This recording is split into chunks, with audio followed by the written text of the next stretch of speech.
Guys,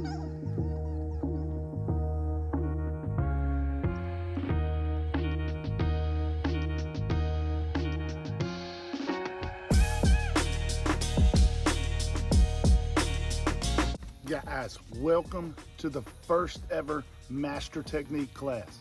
This will be included every month for everybody who has purchased the Garmin Livescope Masterclass. What we'll do is we're going to break down techniques and things that don't get usually broken down on fishing shows. Most of the time fishing shows, they go out there, they give you one little tip and then they show you catching a bunch of fish, and that's all fine and dandy, but there are thousands of those shows out here. So what we're going to do is we're going to break down something very specific and really show you why, how, and when to use it. Today, we're going to be breaking down rod lengths, and specifically rod lengths for crappie fishing. Why do we use certain rod lengths, and why those rod lengths are advantageous to use in certain situations. I think you're going to enjoy this. I think this is going to be just like the Masterclass, is going to change how fishing shows are made. You deserve to get good tips. You deserve the best fishing shows. It's not fair that you watch a bunch of there's fishing shows everywhere.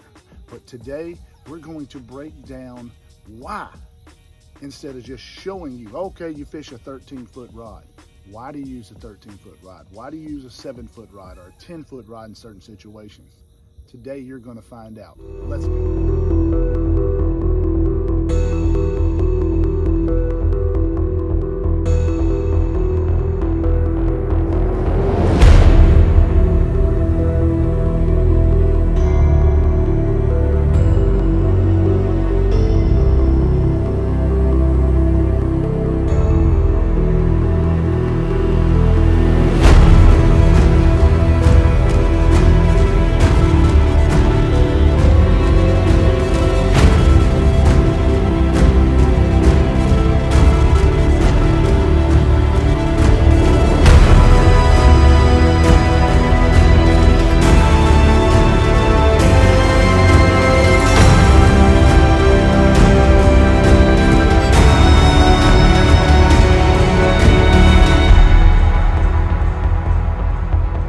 Here we go. We're out on the water with a guy that really knows crappie fishing, more than me. And today he's going to talk about, choosing the proper rod length and why we choose those rods for the situation we're fishing.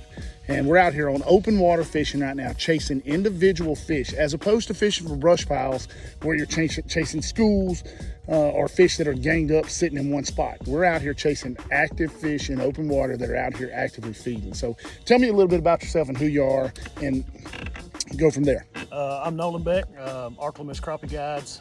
Live here, Lake Village, Arkansas. We're in southeast Arkansas, but fish a lot in Mississippi, Louisiana, Arkansas too. But I do a lot of open water live scoping with long rod, 13.5 foot HH War Pigs, what it's called.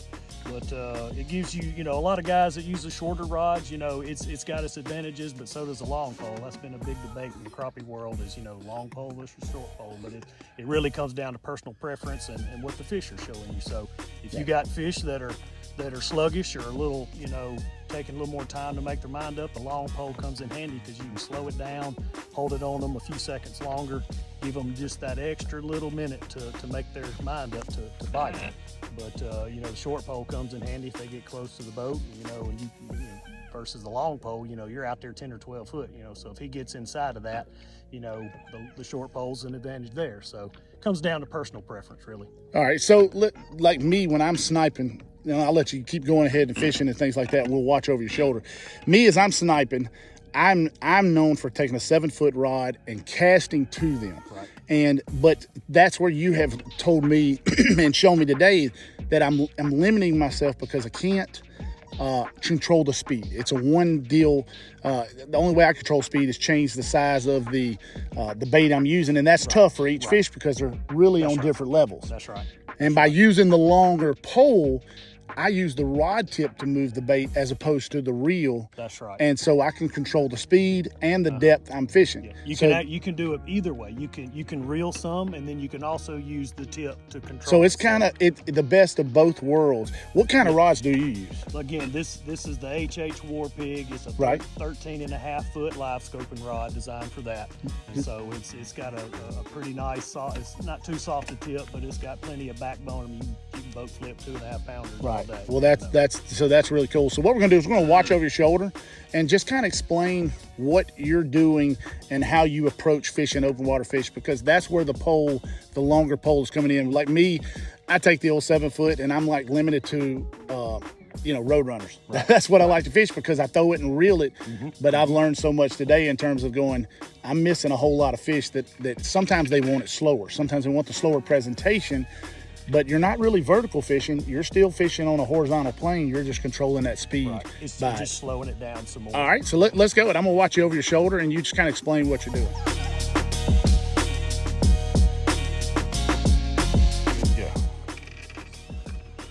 So right now you're just scanning using the Livescope, and that's what people want to know is how do you integrate your Livescope with what you're doing? Because normally the old days, what do? We pull up over a brush pile. That's the only option you had in terms of you had to be able to see it. Livescope to me has opened up a new area of fishing that we never fished before. True, and even in springtime when people typically think, okay, all the fish are shallow. Well, not necessarily so. A lot of those males will move shallow and they'll hang in there a lot more often, and the females will be still hanging out in a little deeper water. Right. And then they'll run in there and spawn for half a day or so, and then they come right back out to where they were, usually. So, it's not, the old days, we'd be beating the banks, all those cypress trees, and you can still catch them that way in the springtime. But now, year round, you can come out here in this open water where, these fish are just hanging out. These white crappie, we're chasing singles and doubles, and they're just randomly out here swimming around, chasing shad and bait. Right. So it's a lot less competition also. Yes. You're not fighting 40 boats. If we're going down the bank, you better be the first guy through, first couple guys, or you're fishing used fish. There's no spot to beat someone to out right here. We're not fishing anything. Matter of fact, today we just literally trolled right out to the middle, and we're just going after targeting fish. And so I'm going to get in here on the screen, see if I can do it, and show me where you're doing it. And this is where the long pole comes in too, also, is being able to see the fish out further and being able to make a further cast out, because like you said, distance is your friend. It is. When you're live scoping these fish, the closer they get to the boat, the more likely they are to spook. Now, every fish is different. They're not all going to spook. Absolutely. But a certain percentage will, and you hope it's a low percentage. But the further away you can cast to them and present the bait to them away from the boat, the more likely to not spook them and get that bite. So right now I'm looking out at 50 feet. I'm not seeing anything large as far as crappie goes. These marks we're seeing here are smaller fish. Some of them could be small crappie. Could be brim too. Could be brim. Yeah. A few different things scattered out here, but we're looking for a bigger mark. I don't know if you can see the grids on the camera. Oh yeah.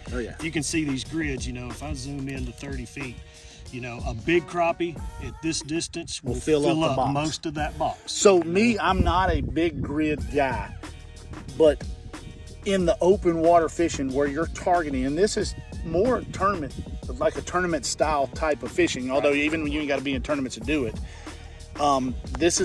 you're targeting those bigger fish, so that helps you locate those big fish and target those big fish. You don't waste your time with the small ones. Cuts down on wasted fishing time, or even if you're top fishing. Like here's one right here. So we're looking, and I don't know if you see it. So that looks like a larger fish as what we're trying to see. He's dang near filling up the box. Right.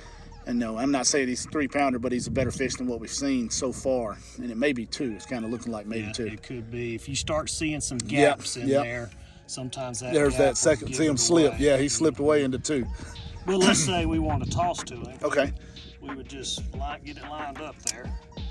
And right, there's your bait right there. Yeah. There's your bait. So you don't even have to let out a bunch of line.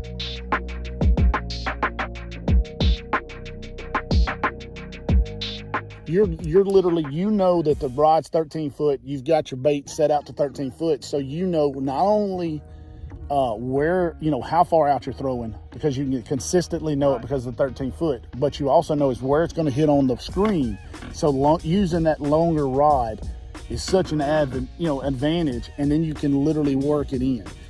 So let me ask you one question. What happens when that fish breaks, say, that 10-foot barrier where that rod becomes a hindrance? And is that where you take the smaller rod, the shorter rod, and have it on standby, ready to rock? If the fish gives you enough time, you know, sometimes they get close and they may take off. But if he's still there, if you've got time you got your short rod close by, grab it and just toss it down. So that's why why using multiple length rods is an advantage, especially in open water where we're out here sniping these fish and going after one fish where we're working him up. Now, what would you say? Now, this is something they're going to ask. A lot of people are going to ask. What would you say your success rate is?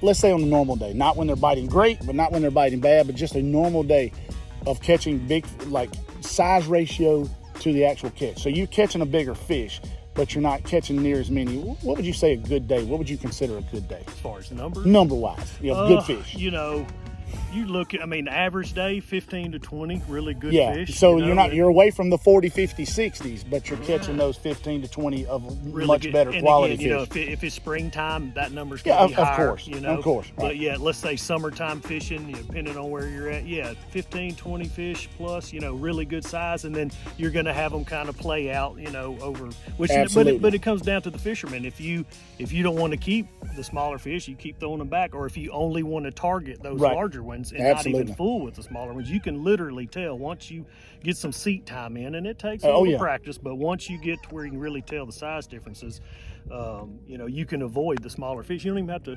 It's more like hunting than it is fishing. That's what my deal is.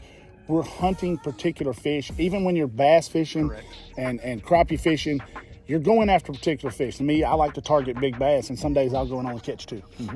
But I know it's a good fish. You know, it's a lot of good fish. Sometimes when I'm on my trips, you know, I have people that want to trophy fish in the wintertime, February, March, when they're at their biggest, and we're not going after a lot of numbers. We're not trying to load the cooler. We're looking for those big marks and trying to spend more time invested into those bigger marks and chasing them and trying to sneak up on them. You know, some fish let you go right up to them and drop it on them, and everything's perfect, and then some of those fish get skittish and they'll go to the bottom, they'll disappear. Sometimes they'll come back up, but it's really like a cat and mouse game. You're kind of hunting that fish and trying to keep up with him and investing more time into that one fish. You know? So well, let me that's one of the things that this leads to. How long do you spend average on a typical fish?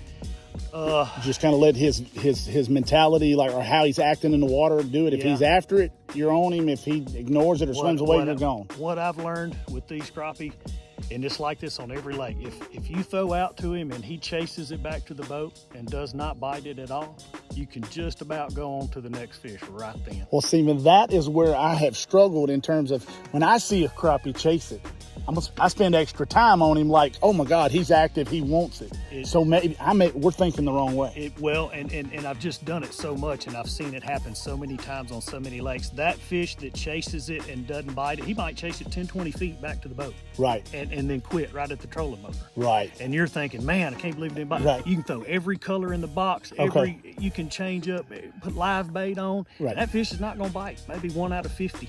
So when the ones, so how do you know if a fish is worth going after a second time?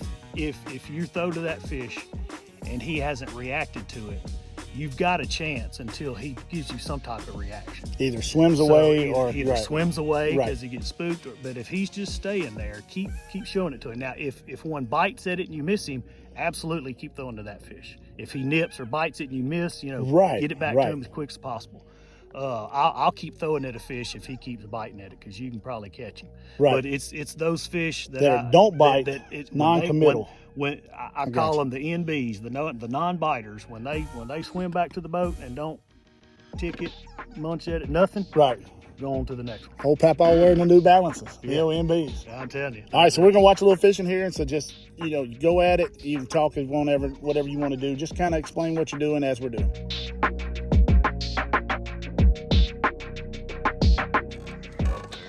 All right, so you targeted this fish, and let me get back just a little bit. This is the quality of the fish that we're after out here in open water. Now, that one right there, you went after him twice, multiple casts. Right. What did you see on the first cast? And that is a beautiful fish. So the first cast, you know, pulled it by him. I was within the striking distance. I was maybe just a few 6 inches too far one direction. He didn't really pay it no mind. I pulled it as soon as I realized he didn't react. I pull it back in, throw it right back out, made us 6 inches different, slightly better cast, got it closer to him. He reacted to it. So instead of him showing me no reaction, I could see him turn on the screen. Right, absolutely. When they turn and start to come after it, keep pulling it away from them. Same speed, no change. Yeah, just keep easing it away. That instinct kicks in, and they got it. They got it. A common mistake I see a lot of people make whenever you can throw it back whenever you want, but a common mistake I see is when the fish comes, people want to kill it. You know, let the fish get it. Absolutely. I you know, in my guiding experience and doing a lot of trips, and when we're using the short rod especially, they throw out there, and I have to always remind them, don't quit reeling, because they'll see the fish react. It's like a deer in the headlight. They lock up. The speed is what got them to commit, and then you change it, and that's what makes them non-committal. Well, and crappie want to feed up, so when you quit reeling and it the bait falls, now they have to go down. Well, they don't want to go down. They want to come up. They want to feed up. So it's imperative. You know, when you're reeling it on the short rod return, you want to keep that bait above them for one, and keep that speed. Especially when you see him react, don't quit. Just keep on, because he has to make a decision: eat it or not eat it. And when it's getting away from him, you get that reaction bite where they gotta go out there and get it. One of the things that I noticed was the fish didn't give you any indication. He didn't come after the bait, which we talked about earlier, of that's the one you got to get, just go on.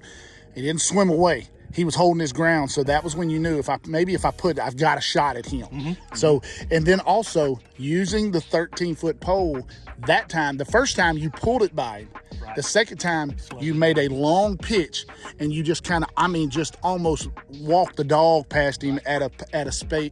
I couldn't do that with a short rod.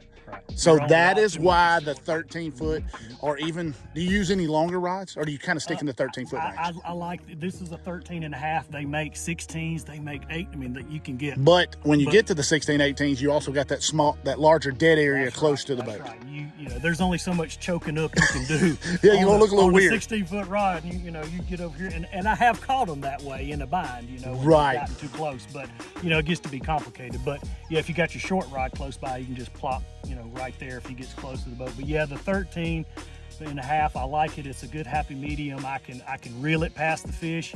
I can slow it down a little bit, let that pendulum kind of swing down, and you keep the rod tip up, and you letting that line fall, and you can kind of control how fast. You can't stop it dead still until it gets to the end of the rod, but you can still slow it down between where it hits the water and getting to the right. One thing that I want you to talk about, how important is Livescope in this technique, whereas opposed to, you couldn't do this before. How important is it in this? Well, it's imperative. Summertime, people these days, they're not just fishing in the spring spawn anymore. They're fishing in the summer, they're fishing in the fall, they're fishing in the winter, and they're successful. You're not going to limit out every trip. Absolutely not. So that's a common myth with Livescope, that it catches. I'm draining the lake. I'm draining the lake. No, when someone gets really good and efficient with it, your percentage of how many fish you catch is going to go up. Absolutely, of course. But that goes up with any kind of fishing. Just purchasing the Livescope itself is not going to put one extra fish in your boat until you learn how to operate it and use it effectively. It's like playing the guitar. You can buy a fancy guitar, right? But you're not going to be good with it until someone shows you how to operate. And everybody's not going to be Stevie Ray Vaughan, no matter how much you practice. And another thing, if we're in a tournament situation, all right, so we've been out here about an hour. That's a big fish. You only need 6 more, and you're right at your goal of a really nice limit. I would take 7 of those in a tournament every day and if you can catch a 3-pounder, you've done something. That's right. So there we go. That's perfect. All right, so there's where the long pole hurt you. He broke kind of that 10-foot barrier, and it would have been good for you to have the shorter pole where you could have reached it up and just flipped it in there real quick. You end up having to choke up on the thing. You look like you got 8-foot pole sticking out the back. Right, yeah, I've done it before. You don't got a lot of hooks. You go to set the hook out and knock the guy out in the back of the boat. But that's where it pays to have multiple rod lengths on your boat, especially when you're out here open water fishing. Absolutely. So don't just, if you like shallower, or shorter rods, don't feel like that they don't have a place. Look, I'm already having to choke up on this fish because he's at 6 feet. Yep. and it making it very hard for you to get to That's him. right. See my jigs just hanging out there in front of him because I can't pull it back fast enough. Yep, there's another one right there behind it. See if he's- He's looking.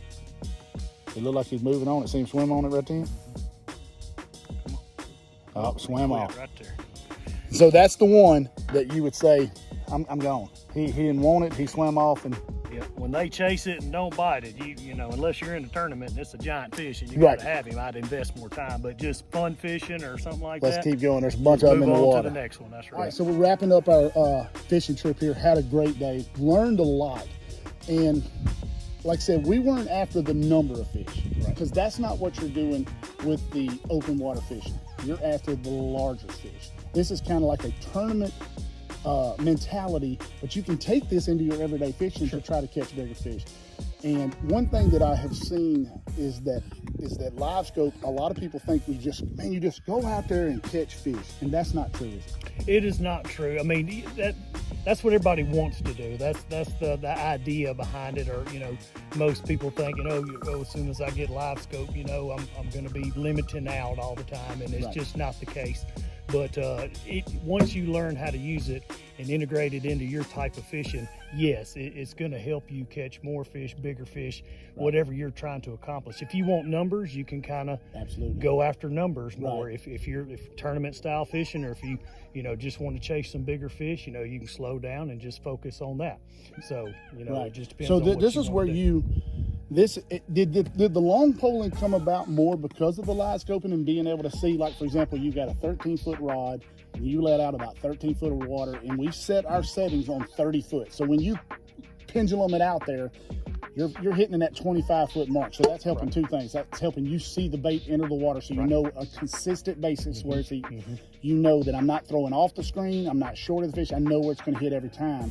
So is that why you chose the 13.5-foot rod? That's a big part of it. It gives you a little more control and a little more options, say, versus the short pole. If you're open water fishing at that average distance, I mean, the further away from the boat you can get to those fish, the better. So, there's applications where, if you can cast a short pole further, maybe that's better. Right. But I've got more options with the long pole than if I'm just using the short pole. What would you say is the optimum distance? Like me, just judging by what you were doing today, I say that you're trying to get those fish in that 20 to 25-foot range. Yeah, I like, if sometimes if I'm not seeing enough fish to make me happy, I'll zoom out, to 50 feet, a little further, and then maybe pick up a fish and key on him and ease to him. But my optimum range, I want to get them inside of 30 feet if I can, and then I'm trying to cast between 18 to 22 feet, somewhere in that range. Or if you do the pendulum, if you want to swing that long rod out there, if it's not too deep of water, then you can, without having to cast and fumble with that, you can just swing it out there, and that cuts down on the chaotic, back and forth. Right. So that what I saw you to do today is that a lot of times as I talk to guys, I tell them that 30-foot range is where we fish. That 50 to 60 is where we search, especially in the crappie world. Absolutely. And so what I saw, and I use a GPS map 1222, and I have a dial. Yep. Because it quickly dials back and forth the distances, and that's why I like it. But what I saw in guys that have the Echo Map unit is using that plus minus button up there for the quick in, quick out. I mean, once you've done it enough like yourself, a couple quick taps, I'm right back to 30, couple quick, almost without looking. Yep. And so Muscle memory. I saw you so many times today, we were like, let me look. And then you would see a fish and something that piqued your interest. And then we'd work it in, and then boom, when you got inside that 30, you went into hunt mode where you was like, all right, here we go, we're going to catch this fish. And see, that was really what we were wanting to do, is we were concentrating on how to get these rods and the length of rods integrated into how we use them with Livescope, and you showed me, and I do appreciate that. Thanks for that. Hey, how can these guys, if they want to come to this area, get in contact with you? You can look me up on Facebook, Nolan Beck, or Arklamis Crappie Guides. You can go on there, got a page for each, and or you can call me 870-820-3115. It's my cell number. That is awesome. Text, call, whatever. Yeah. Hopefully we won't have quite as eventful day as we did today. Right. Yeah, we got some repairs to do. Well, we had a little small repair. We went to put the boat in the water, and it's funny now, but it wasn't funny at the time. Man, we pulled up and the jack plate was broken out. Yeah, good And mess. so, but that's from you fish from Grenada, Yeah. and you fish all over, you know, Central Garmin. Mississippi, South Wow. Arkansas, North Louisiana. That's why it's Artemis Crappie Guides. Right. One other question though, does this open water fishing, does it translate to all over? Because like I said, we weren't fishing anything in particular. There wasn't a stump within sight. You can do this open water fishing on any lake. Any Right. lake, it doesn't matter. You know, dirty water, deep water, shallow water, Right. clear water. That's awesome. It works everywhere you go. It's just a matter of getting out there, finding a few fish, and working on them. That's awesome. So guys, this is what you're going to start getting on a month-to-month basis, and we're going to really start concentrating on crappie. And that's what we're trying to do. Is I'm trying to expand my field with crappie. I have a lot of crappie guys. You're going to see him more. You're going to see him more often because he's going to be. We're going to, as we progress through the seasons, he's going to take these techniques, and as we change, we go in and out depth-wise. We're going to talk about tackle, live scope, how he changes baits, all of this. It's a different type fishing show, and you're going to get it exclusively because you bought the Masterclass. Guys, thanks for joining me. Be looking again in September for the new episode coming up.